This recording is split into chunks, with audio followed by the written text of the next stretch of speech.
Cette causerie autour du deuil est le fruit d'une belle amitié entre deux accompagnantes, Magali Lavalière, qui se dit démêleuse de nœuds dans le cerveau et éveilleuse de rêves professionnels, et moi, Dominique Duclos, qui accompagne entre autres les gens dans le processus de deuil. Ce qui nous réunit, c'est le désir de ramener de la paix dans la vie des gens qui ont vécu des traumas, ou qui sont à un tournant de leur vie, ou encore qui découvrent leur hypersensibilité. Ces podcasts sont nés d'une envie profonde de détabouiser et mettre en lumière le chemin du deuil à partir de ma propre expérience et de mon rôle d'accompagnante.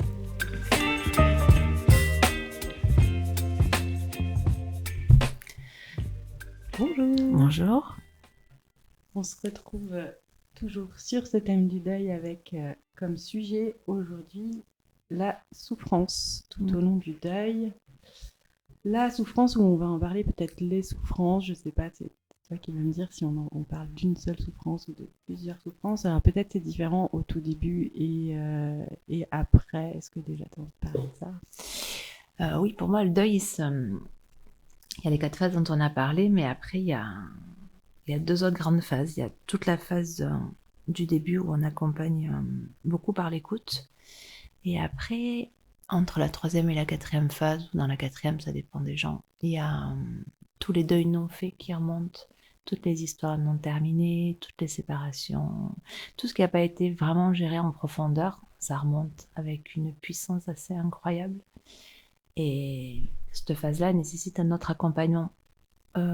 C'est plus que de l'écoute en fait, c'est beaucoup plus en profondeur. On va retravailler les traumas, on va retravailler tout ce qui n'a pas été fini. Donc c'est fatigant et puis c'est pas très compréhensible pour le monde extérieur parce que les gens restent sur la souffrance de la perte de la personne, ils n'imaginent pas que derrière ça nous invite à aller revisiter plein de choses en nous du passé. Et pour moi c'est 2 accompagnements différents et c'est à savoir aussi quand on perd quelqu'un il se passe ça à un moment donné et c'est un peu inévitable et c'est ce que je vois dans l'accompagnement que je fais aussi, c'est souvent comme ça, et toujours pareil avec une question de choix d'aller le voir ou de ne pas y aller. Du coup, il y a... est-ce que tu dirais que il y a une souffrance extrêmement aiguë dans la première phase avec une façon d'être accompagnée qui est vraiment spécifique dont tu as déjà parlé et notamment sur maintenir le lien avec la vie en fait au départ. C'est vrai que c'est quelque chose de très très aigu, c'est vraiment le bon mot, c'est très aigu, longtemps, et l'autre souffrance dont on vient de parler quand on va travailler les traumas qui remontent du passé ou les histoires non finies, c'est moins aigu, c'est pas plus profond, c'est pas ça, mais comme c'est plus vieux, forcément il y a une autre couleur à ça, une autre texture en fait, c'est 2 souffrances complètement différentes. Ça vient de chercher plus loin en toi. Ouais, c'est quelque plus chose loin, comme ça. Oui, plus loin, et puis du coup tu t'y attends pas à ce que ça revienne. Et pareil, dans le deuil, il y a d'autres deuils. Par exemple, il y a le deuil, moi mon fils, c'est mon fils unique, je sais que je ne serai jamais grand-mère. Du coup, c'est un autre deuil que je dois faire. Et il y a plein de deuils afférents, j'appelle ça des deuils afférents, que les gens ne voient pas. Et on a d'autres deuils, plein d'autres deuils à faire. Et chacun avec son histoire, mais ouais, le deuil, c'est pas qu'un deuil. C'est beaucoup plus vaste en fait que ça. Et du coup, la souffrance, on pourrait dire que c'est des souffrances ou en fait non, c'est bien la souffrance, mais juste elle prend différentes couleurs. Oui, puis elles partent pas du même endroit et c'est un peu comme c'est un peu comme quand on jette une pierre dans l'eau, tu sais, autour ça fait des cercles, là, je sais plus comment ça s'appelle. Et ben pour moi le deuil c'est ça, c'est une pierre qui tombe dans l'eau et après il y a tout ce qui résonne par rapport à ça. Et ça peut résonner l'onde elle peut être très longue, ouais, l'onde de choc du deuil d'ailleurs c'est ça. Elle peut résonner très loin, très longtemps et toujours pareil en fonction de l'histoire de la personne. Je crois qu'on en avait parlé dans un des podcasts avant, c'est le deuil, c'est une histoire de lien, mais c'est aussi une histoire de vie de la personne et de ce qu'elle a vécu avant. Ça impacte tout ça. Enfin, le passé de la personne impacte le deuil qu'elle fait aussi. Oui, du coup, on avait dit sur la question du lien que ça nous faisait revisiter absolument toute l'histoire du lien et aussi les autres liens. Oui, donc exactement. C'est ça aussi qui revient.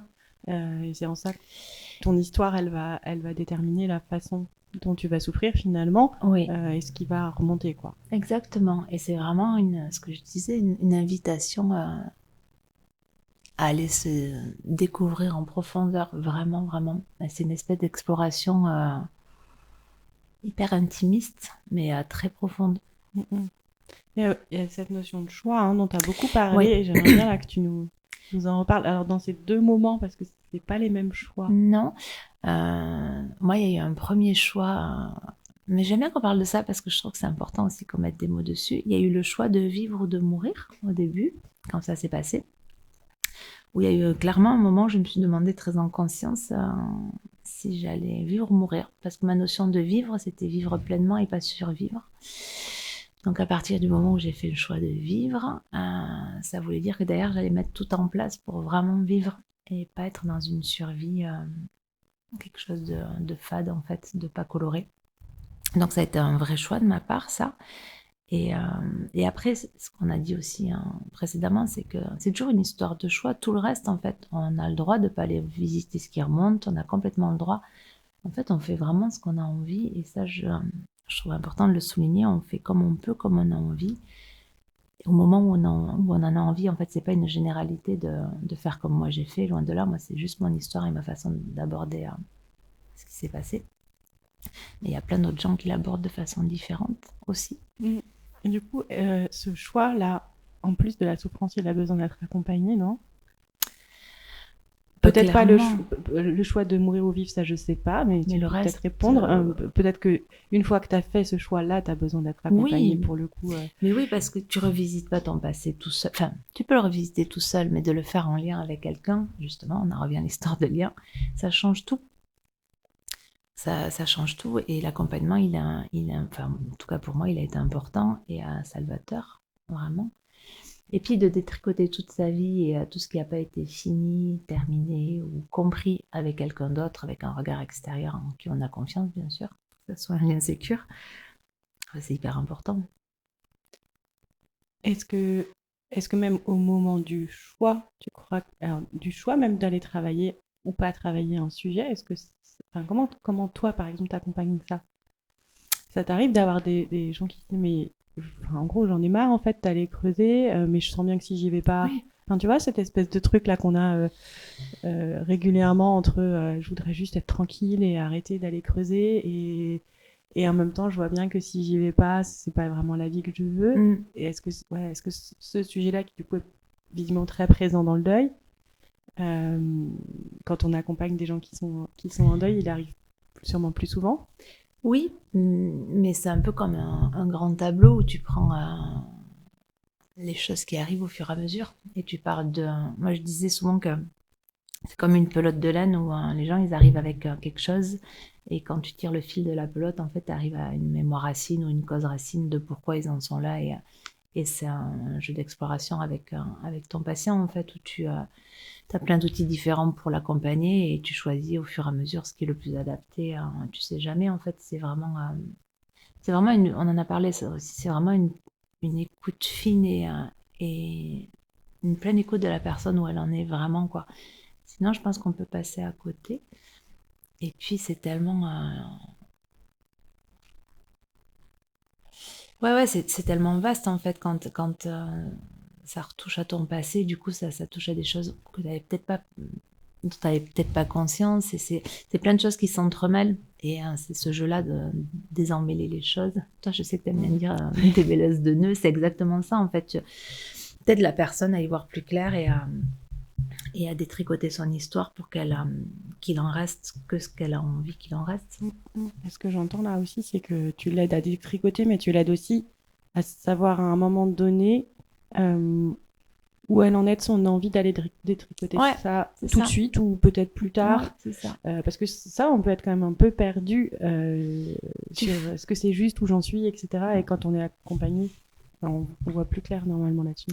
Oui, et puis tu forces pas. Et puis c'est toujours pareil quand tu accompagnes les gens sur un sujet que tu as vécu toi, c'est différent parce que tes cellules savent ce qui s'est passé. Elles comprennent quand la personne elle te raconte, ton corps comprend ce qu'elle raconte. En fait, c'est pas qu'intellectuel. Et ça change la donne aussi. parce que c'est des échanges aussi énergétiques qui se font entre le patient et le thérapeute, et du coup, il y a une autre connaissance, une autre écoute, une écoute globale qui n'est pas juste auditive, c'est une écoute corporelle, une écoute émotionnelle, une écoute... Une vraie compassion, du coup, dans la souffrance qui est vécue en face aussi. Ouais, complètement. Et à la fois, ça va peut-être paraître bizarre aux gens ce que je vais dire, mais ça ouvre une qualité d'exploration de soi qui est... Boris Cyrulnik parle beaucoup de ça, de cette notion de résilience. En fait, quand on vit des chocs traumatiques comme ça, il y a une espèce d'ouverture en nous qui nous permet d'aller transmuter ce qui se passe. Oui, d'avoir toi vécu ça déjà, ça te permet aussi d'accompagner les personnes en incarnant cette possibilité d'aller se découvrir, etc. Oui. On va en reparler, on va en faire un thème entier parce que c'est passionnant, mais je vois bien de quoi tu parles là. Et j'ai oublié ma question, ça va me revenir. Ouais, il y a l'incarnation et puis la notion de temps dont on a déjà beaucoup parlé, mais qui est tellement importante que je trouve que même dans le temps d'accompagnement, c'est important peut-être de reparler de ça. Alors moi qui étais une impatiente, n'est-ce pas, avant d'apprendre à être patient, et toujours pareil, comme tu incarnes la patience par rapport à ce chemin-là, les gens, ils le perçoivent. Et puis parce que c'est riche aussi, et plus tu avances, et plus tu vois que ça va mieux, et que tu es plus léger, et que tu retrouves le goût à la vie, et du coup, c'est pas grave si ça prend du temps, en fait, parce que tous les pas que tu fais, tu les vois vraiment, et du coup, c'est toujours cette histoire de chemin. Le chemin est intéressant quand on fait, c'est pas forcément le but, il n'y a pas de but, en fait. Et oui, alors qu'on peut avoir une certaine impatience quand on démarre ce genre d'accompagnement à se dire... je veux un résultat et j'ai imaginé quel est le résultat, c'est-à-dire une vie qui ressemble à, je sais pas, ce que je connaissais avant ce deuil, alors qu'évidemment ça ne sera jamais exactement ça après. Ah non, parce que du coup, quand tu... ça aussi, c'est une compréhension importante, c'est que tu seras jamais le même ou la même. Et ça c'est un truc aussi à accepter. Parce qu'au départ, souvent, on veut redevenir le même qu'on était avant, mais ça, c'est juste pas possible, ça n'existe pas. Et c'est tant mieux, j'ai envie de dire. Et je sais plus ce que j'allais dire, du coup, c'est moi qui suis perdue là, c'est pas grave. Si, il y a qu'un truc qui peut être plus rapide que le travail qui se fait en profondeur, c'est les émotions. J'aime pas dire la gestion des émotions, c'est la façon de se laisser traverser par les émotions, de les comprendre. Du coup, elles sont moins violentes qu'au début, c'est pas pareil. Donc ça se voit assez rapidement. En fait, oui, là, il y a des résultats. Oui, tu veux avec dire. plein d'accompagnements différents, et on a plein de choses pour déprogrammer les charges émotionnelles en accompagnement, et on a plein de méthodes différentes qu'on adapte en fonction des gens pour traiter l'impact du trauma, pour le coup, sur le corps. Et après, c'est plus une recherche de qui on est vraiment, de ce qu'on a envie d'être, c'est plus de cet ordre-là. Ouais, c'est un peu... J'aime bien cette image d'exploration à l'intérieur de soi, aller découvrir tous les trésors cachés qu'on n'a pas encore été voir, quoi. Est-ce que tu veux rajouter quelque chose d'autre sur ce sujet de la souffrance et de comment on l'accompagne? Non, après, il y a juste un truc, c'est qu'à un moment donné, la pure souffrance laisse la place au manque. Et après, le manque se transforme. Il y a ces étapes, là, il y a ces passages de relais, en fait, qui se font. Du coup, ce que j'entends, c'est que dans le manque, il y a de la souffrance, mais c'est pas la même que la pure souffrance. Non, c'est différent. C'est une autre tonalité. Oui, c'est cette histoire de teinte. Il y a plein de teintes différentes dans le deuil, et ça, c'est une autre teinte. Ouais. Est-ce que tu sais dire, je suis pas sûre que cette question soit justifiée, mais c'est pas grave, j'ai envie d'entendre la réponse. Est-ce que tu crois qu'on peut se dire qu'à un moment on souffre plus? J'en sais rien. Une chose que je peux dire, c'est que ça malaxe tout le temps d'une façon différente, et je pense que ça malaxe jusqu'à la fin de notre vie. La notion de souffrance, c'est rigolo parce que c'est rigolo. C'est quoi la définition de la souffrance, en fait? C'est pour ça que je te disais, je sais pas si ma question est vraiment juste. Ouais, parce que c'est quoi la définition qu'il y a derrière, en fait? Et je pense on en parlera après. Je pense que la souffrance peut laisser place à de l'amour pur, en fait. Vraiment. Et ouais, je pense que ça peut se transformer juste en amour pur. Ok, merci pour cette très jolie conclusion de ce Merci. podcast.